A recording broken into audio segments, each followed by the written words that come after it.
Kisah Nabi Yahya alaihi salam. Yahya tumbuh di bawah asuhan Nabi Zakaria dan ibunya yang saleh.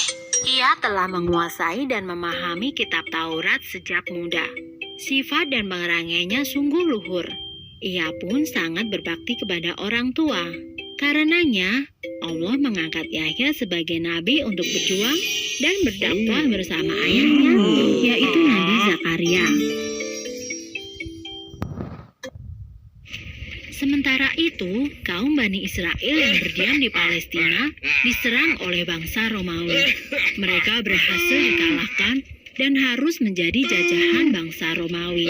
Kemudian ditunjuklah Herodes sebagai raja.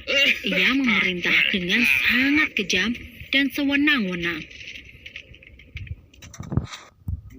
Pemerintahan Raja Herodes yang kejam membuat kaum Bani Israel sangat menderita. Sang raja bahkan membunuh para ulama yang menentangnya. Keadaan ini membuat kaum Bani Israel terpecah.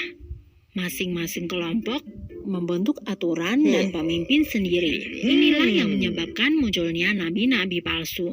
Mereka mengaku sebagai utusan Allah yang sejati. Dakwah dan ajaran kebenaran Nabi Yahya lantang terdengar. Sedikit demi sedikit, Nabi Yahya berhasil mengajak beberapa orang untuk kembali ke ajaran yang benar. Sebagai bukti taubat, Nabi Yahya membaptis mereka dengan cara memercikan air sungai Yordan.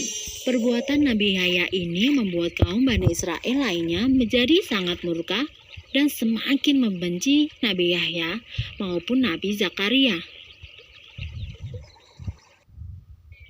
Sementara itu, Raja Herodes yang kejam berniat untuk menikahi putri tirinya sendiri, yaitu Herodia.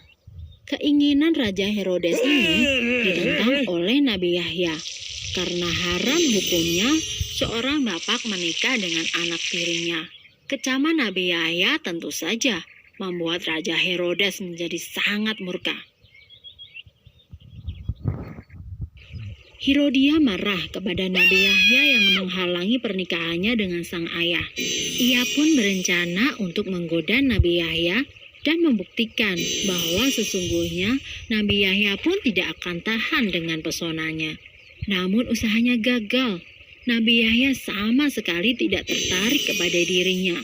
Herodia pun marah dan bersumpah untuk menghancurkan Nabi Yahya.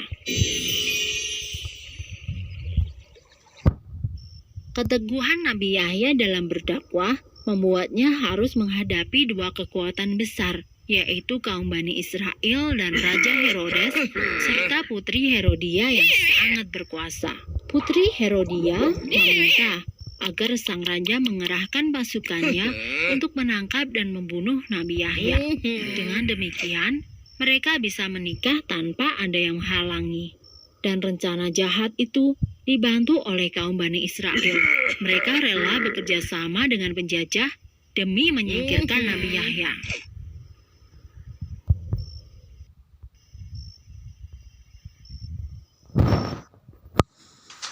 Penangkapan Nabi Yahya dilakukan secara besar-besaran, dan akhirnya mereka berhasil menangkap Nabi Yahya.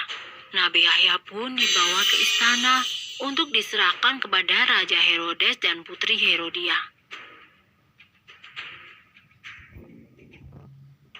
Kematian Nabi Yahya segera tersebar. Meskipun sedih kehilangan putra satu-satunya, Nabi Zakaria tetap melanjutkan dakwahnya. Bagi kaum Bani Israel, halangan mereka masih ada satu, yaitu Nabi Zakaria. Mereka pun berusaha untuk menangkap Nabi Zakaria. Nabi Zakaria berlari dari kejaran prajurit Romawi. Ia kemudian bersembunyi di dalam batang pohon. Iblis yang mengetahui tempat persembunyian Nabi Zakaria segera memberitahu prajurit. Maka ditebanglah pohon itu. Saat pohon itu tumbang, Nabi Zakaria tidak ada di dalamnya.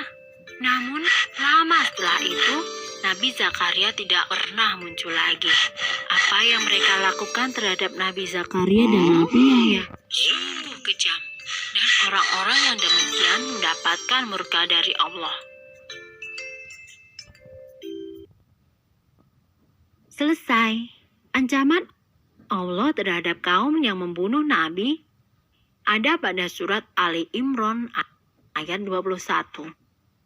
Sesungguhnya orang-orang yang kufur kepada perintah Allah dan membunuh nabi-nabi dengan tidak benar dan membunuh orang-orang yang menyerukan keadilan kepada manusia, maka beri ancamlah mereka dengan siksa yang pedih.